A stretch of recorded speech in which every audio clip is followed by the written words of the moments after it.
Okay, we're going to do some bouncing, different types of bouncing, and just notice that in some of our tracks that there have been some pops and crackles that have been maybe added to the mix just from bouncing in place and things like that. And I don't know if it's a problem with Logic. I've been kind of searching the internet trying to find out if there's any tutorial or if anybody's run into the same problems.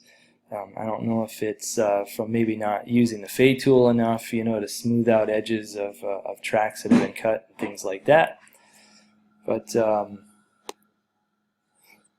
okay, but whatever the reason, I think that it's a good idea to know some different types of bouncing techniques that you can use. If you get bad sounds, whatever, then it'll be good to know some other techniques. So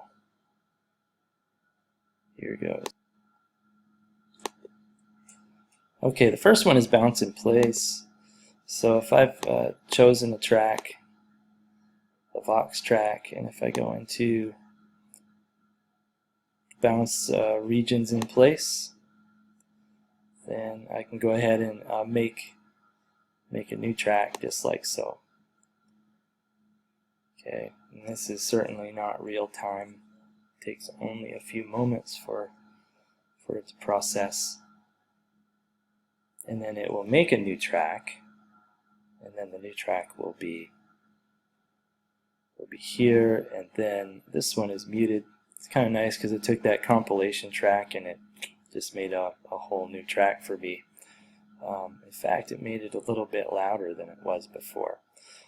One problem I noticed is that it did make it a stereo.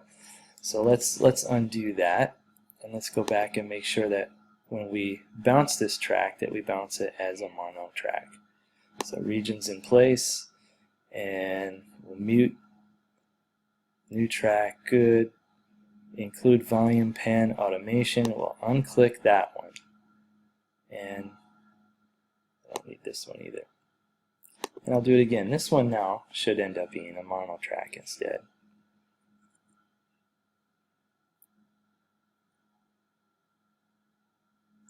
Okay, there we are. Okay, now it's mono. Okay, now we'll choose this one, and we'll go back up to bounce in place, and of course there's tracks in place. Include volume pan automation, undo that one, new track, and okay. So we're going to take that same track and we'll go ahead all the way to the end of the track, and it should make a new one. There it is. And of course this one starts at the very, very beginning of the project and goes all the way to the end. And here's another way. If say that I want to copy this particular track, so there we go, and so I still want to keep it mono, and so what I'm going to do now is go to my output track, and I'm going to change this stereo into mono. You can see that right there. And then down below there's a BNC button, which is the bounce button. Now when I click this, I'm going to be able to send a track to the bounce folder. I like the PCM high quality. I'm going to go with the AIFF because I'm still within my project, and AIFF is kind of the Apple one. And everything else looks good, 24-bit, 44.1, and so it's basically going to bounce everything that I have soloed, and I'm just going to call it BNC, and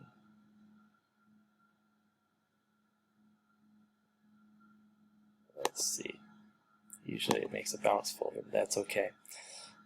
Alright, so this time it's bouncing it into some documents folder, and then I can go find that document and I can pull it back in. And I'm not exactly sure where that went. So that's another way. And that's also fast. So those three ways are very fast, and I think somehow those are the ones that sometimes, maybe because they're fast, maybe they're sometimes unreliable. So here's another way. I've got this track right here. It's audio 4, and I'm going to use it to do a recording.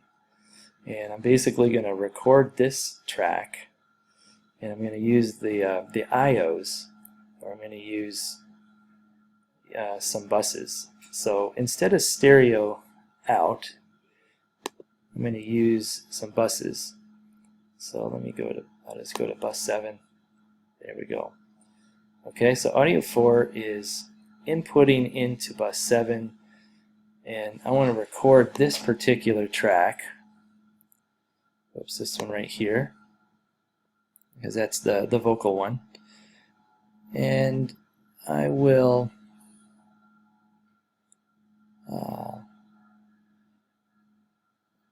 go to the stereo out and change it to bus 7. So in other words, that track right here is going to output bus 7, input bus 7 into audio 4, and then I can record. Now this one's the slower one, and so when I go to record, I'll shut that off. When I go to record, it's going to record that whole track, but you can see it's going to be real time.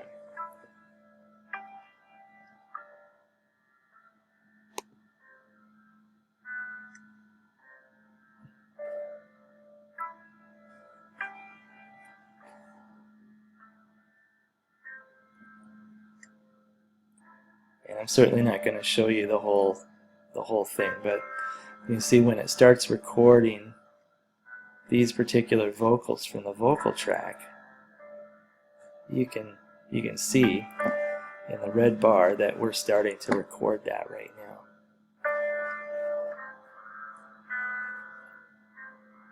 And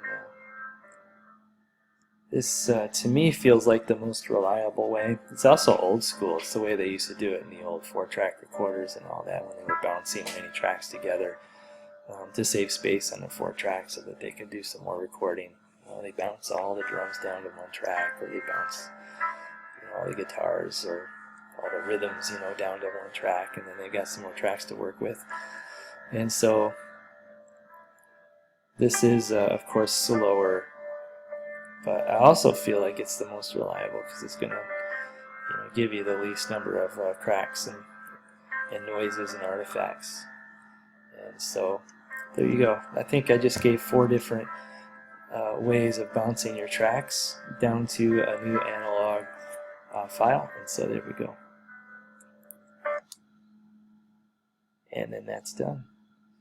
Okay, enjoy.